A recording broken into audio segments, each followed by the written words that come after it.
She wanted to be haunted.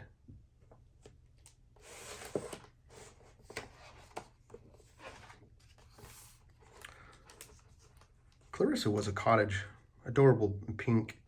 Her paint was bright and sparkling. Her windows seemed to wink. Daisies grew around her. Squirrels scampered on her lawn. Life was just delightful, and it made Clarissa yawn.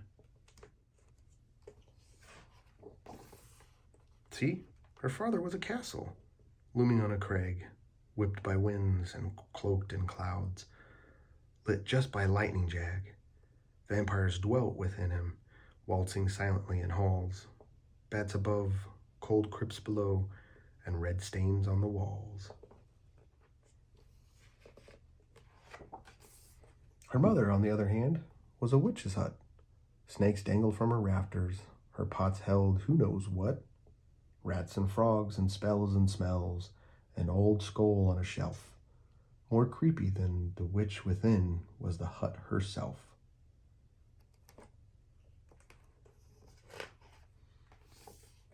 But Clarissa had a doorbell and a welcome mat. Wind chimes tingle and jingled. You can't get less cool than that.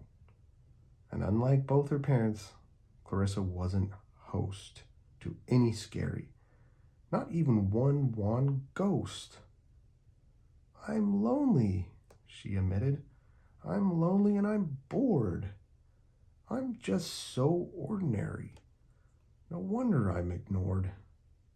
If only I were haunted, I'd never be alone. But look at me, I'm cheerful. I've got to change my tone."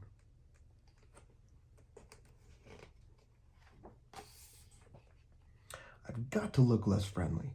I've got to look less fun. I'm sick of all this daylight.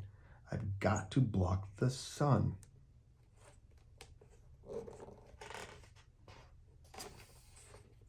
She went to see her father to ask him for some clouds. "I need a vial of gloom, Dad, and shadows to enshroud."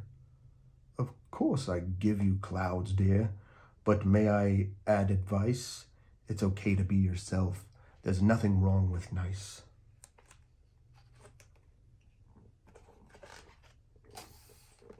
Clarissa thought that over, but left with clouds in tow. Back at home, she took each cloud and hung it up just so. Soon her skies were gray and grim, a dear forbidding sight. Who on earth would feel at home? A ghost or a monster might. But oh, poor Clarissa. She'd made all her plans in vain. 'Cause what clouds bring us isn't friends. What clouds bring is rain. Silver strands came streaming down for 7 days or more. All it did was make Clarissa cuter than before. Honeysuckles twined around, roses grew in bunches, birds swam in her bird bath, and then shared poolside brunches. She longed to have clouds back, but they had all dissolved. She was sadder than before, but also more resolved. She ran to see her mother to ask her mom for stench, some smell just one whiff of which would make one's nostrils clench. "Mom, I need an odor that drives living things away. How else will I be a house where ghosts would long to stay?" "Of course I'll help you, honey, but this is what I think. A true friend likes you 'cause you're you, not because you stink." But Clarissa was determined, and so her mom pitched in. "Here's a smoking bottle that I won once from a gin. Unstopper it when you get home, and out will pour a reek. Normal kinds of creatures will be gone within a week."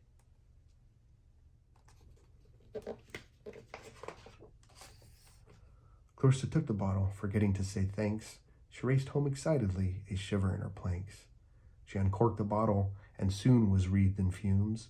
Nasty, noxious vapors billowed all throughout her rooms. But nothing died nor sped away, though the grass turned brown, and who was drawn toward the stink? All the dogs in town. They rolled around adorably, as doggies like to do. Instead of ghost, fur filled the air, and lots of slobber too. "I give up," Clarissa cried. I'll never get a ghost. I'm not remotely scary. I'm just unkempt at most. Though I've tried to change myself, I only made things worse. Flowers, birds, and darling dogs? It's like some kind of curse.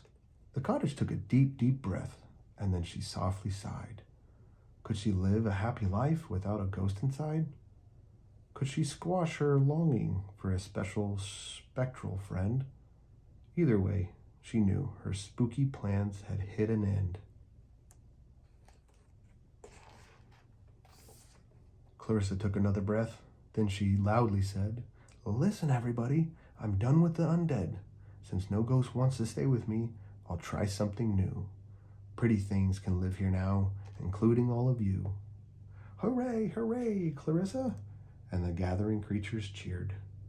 But through that throng from the back, a pathway slowly cleared.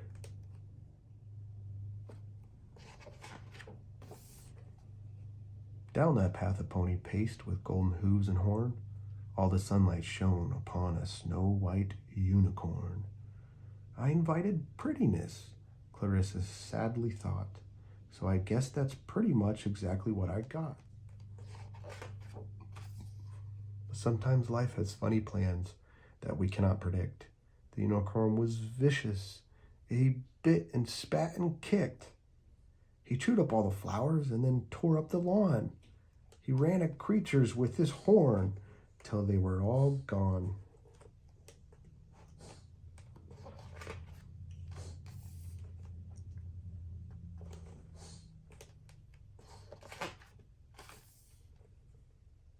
Clarissa's never bored now. Her best friend is a brute, and she can be herself at last. Horrible and cute.